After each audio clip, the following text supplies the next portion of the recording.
Welcome to Mad Mix TV. The Blue Door.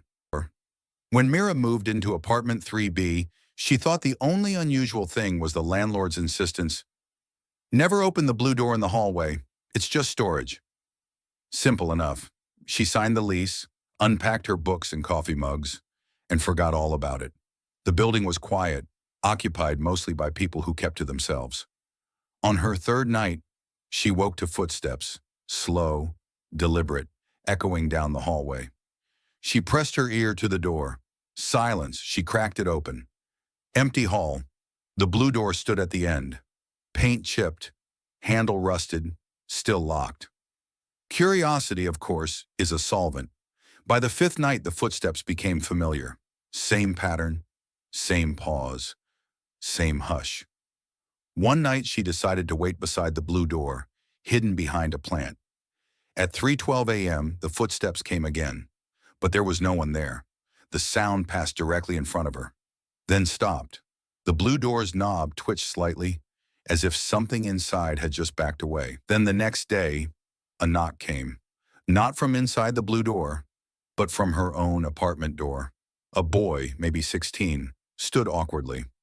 "You just moved in, right?" Mira nodded. "You've heard it?" She nodded again.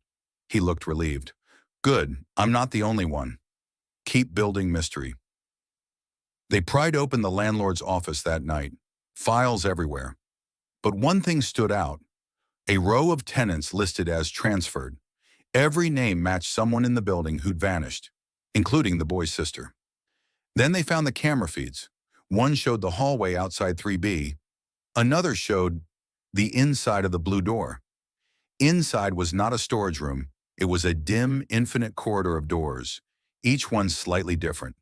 On screen, they watched as a figure walked slowly past the camera. It was Mira. Mira had never been in the room, yet the footage was live.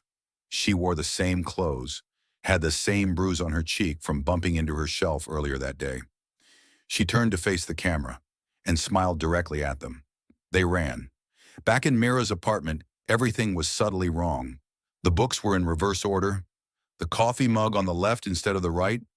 Her mirror showed a different expression than her own. A sound came from the hallway again. The boy backed away.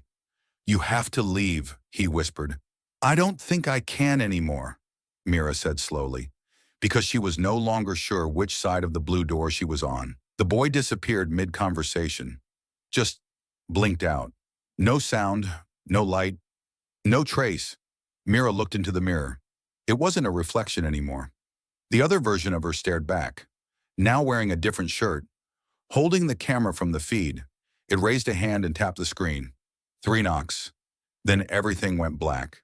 The next tenant moved into 3B the following week. The landlord handed over the keys and repeated the same line. "Never open the blue door in the hallway. It's just storage." He paused. "Son, unless you're ready to meet yourself."